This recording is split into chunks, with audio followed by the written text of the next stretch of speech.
Comprehension number 5 जो है उसका थोड़ा सा बैकग्राउंड मैं आप लोगों के साथ ज़रूर डिस्कस करूँगी। बीइंग अ मुस्लिम हमें इस बारे में पता भी होना चाहिए। कम्प्रीहेंशन नंबर 5 जो है वो इसी इवेंट से रिलेटेड है। Boycott of Banu Hashim. Boycott यानी कि सोशल बाइकॉट किया गया था। जो है वो एक तजारती बंदिश थी जो कि बनु हाशिम कबीले के साथ की गई थी अहले कुरैश की तरफ से और दीगर जो कफ़ार अरब थे उनकी तरफ से। आप सल्लल्लाहु अलैहि वसल्लम के ऐलान नबुव्वत के 7वें साल जो है ये सोशल बाइकॉट किया गया और इसकी वजह ये थी कि अहले कुरैश और जो दीगर कफ़ार अरब थे उन्हें ये महसूस होने लगा था कि आपका जो तसल्लुत है वो माशरे पे बहुत ज़्यादा हो रहा है। इस्लाम की इशाअत जो है उनकी पावर को, उनकी अथॉरिटी को ख़त्म करती जा रही है। ठीक है, और बहुत सारे लोग जो कि गरीब थे, लाचार थे और बेयारो मददगार थे, अब वो अपने हकूक़ के लिए यकीनन आवाज़ उठाएंगे।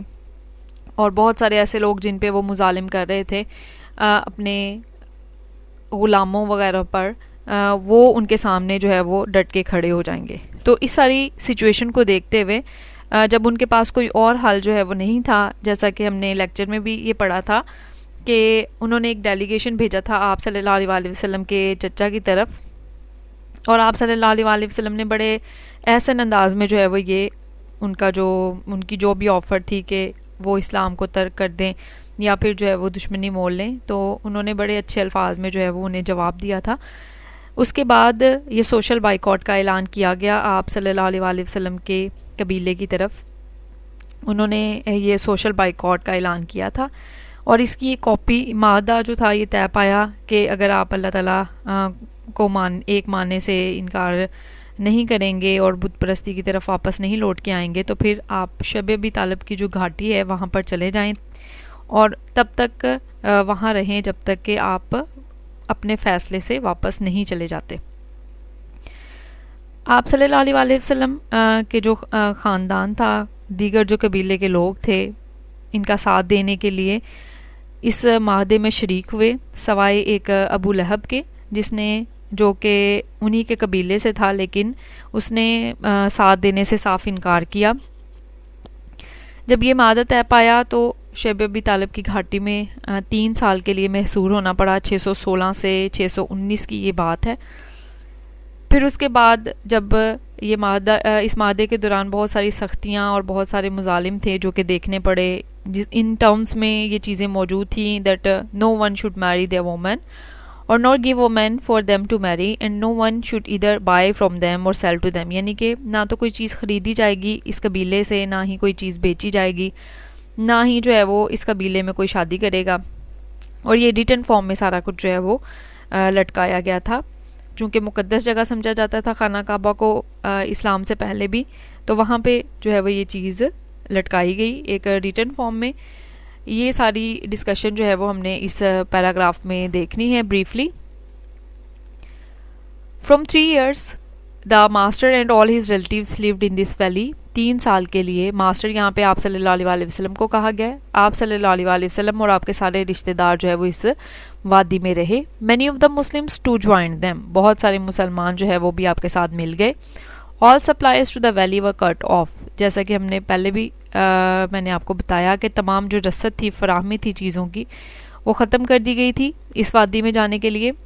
और मक्कन सा ट्वीट, मक्का के रहने वालों ने देखा दैट नो फूड और drink reach the Banu Hashim, कि बनु हाशिम तक जो है वो कोई भी चीज़ खाने पीने की नहीं पहुंच रही। ठीक है, यानी कि जुल्म की ये हद थी।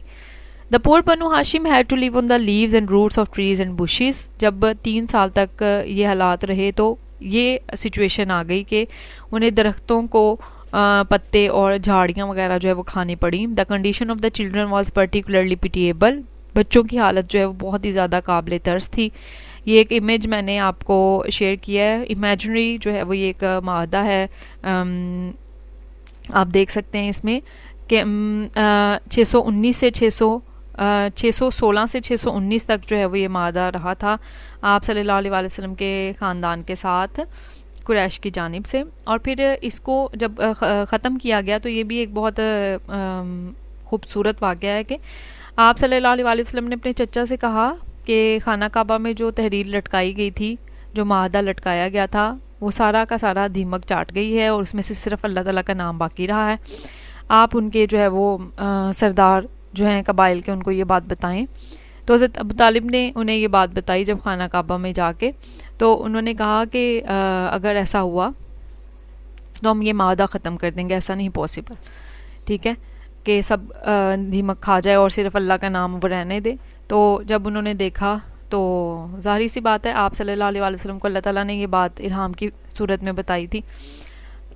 तो ये मादा जो है वो सारा का सारा दीमक चाट गई थी और सिर्फ अल्लाह ताला का नाम बाकी था, जो कि इस चीज़ की वाज़ेह दलील था कि अल्लाह ताला के सिवा कोई भी जो है वो माबूद नहीं है, ठीक है। तो इसके बाद ये मादा ख़त्म हो गया और जो बनु हाशिम के लोग थे वो वापस अपने घरों में आ गए।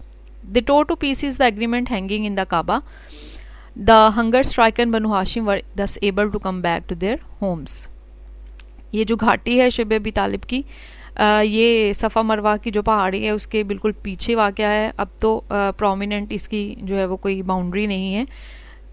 मस्जिदुल हराम में जो है इसको शामिल, इस एरिया को कर लिया गया है। Who lived for 3 years in the valley. Question देखें इसके कि वादी में जो है वो 3 साल तक कौन रहा था। The master and all his relatives lived in the valley. जो आप सल्लल्लाहु अलैहि वसल्लम हैं और उनके रिश्तेदार इस वादी में रहे। Who joined the master and his relatives. आप सल्लल्लाहु अलैहि वसल्लम और आपके जो रिश्तेदार हैं उनके साथ कौन मिल गए। Many of the Muslims joined them. बहुत सारे मुसलमान भी जो है वो आपके साथ मिल गए थे। What did the Meccans do. Mecca के रहने वाले लोगों ने क्या किया। The Meccans cut off the supplies of food and drink to Banu Hashim. Mecca के रहने वाले लोगों ने अपनी जो खुराक और खाने पीने की जो तरसील है वो रोक दी थी। How did the Banu Hashim live. उन्हें कैसे जिंदा रहना पड़ा। क्वेश्चन नंबर 4 है they lived on the leaves and roots of trees. जो दिए गए ग्रामर एंड कंपोजिशन में आंसर्स हैं सॉल्व कम्प्रीहेंशन के, वो भी आप प्रिपेयर कर सकते हैं। अगर आप पैराग्राफ में से इसको फाइंड आउट करते हैं तो बहुत अच्छी बात है। पैराग्राफ में से इसको फाइंड आउट करें, आपकी प्रैक्टिस हो जाएगी। क्वेश्चन नंबर 5 है what was the condition of the children. बच्चों की क्या हालत थी। The condition of the children was pitiable. बच्चों की जो हालत है वो बहुत ज़्यादा काबिल तर्स थी। Who took pity on the Banu Hashim. किन्होंने बनु हाशिम पर तरस खाया। Some kind hearted Meccan. कुछ रहम दिल मक्का के रहने वाले थे लोग जिन्होंने जो है वो तरस खाया बनु हाशिम के लोगों पर, ठीक है। ये हमारा कम्प्रीहेंशन पैसेज था जिसको आपने प्रैक्टिस करनी है, तैयार करना है अच्छे तरीके से टेस्ट के लिए, पेपर के लिए। फिर उसके बाद है write a letter to your father requesting him to send you some extra funds for the payment of hostel dues. ये आपका 5th लेटर है। आपको इमेज की फॉर्म में मैंने दिखाया है ताकि आपको समझ आ जाए कि कौन सा लेटर आपने तैयार करना है। मैं आपको रिकॉर्डेड लेक्चर्स में P1 N1 दोनों को पढ़ा चुकी हूँ, लेटर्स कंप्लीट, इसलिए इसको हम पढ़ेंगे नहीं, सिर्फ आप जो है वो इसको अपने तौर पे तैयार कर लें। डायरी आपके साथ जो है वो मैं ज़रूर शेयर करूँगी।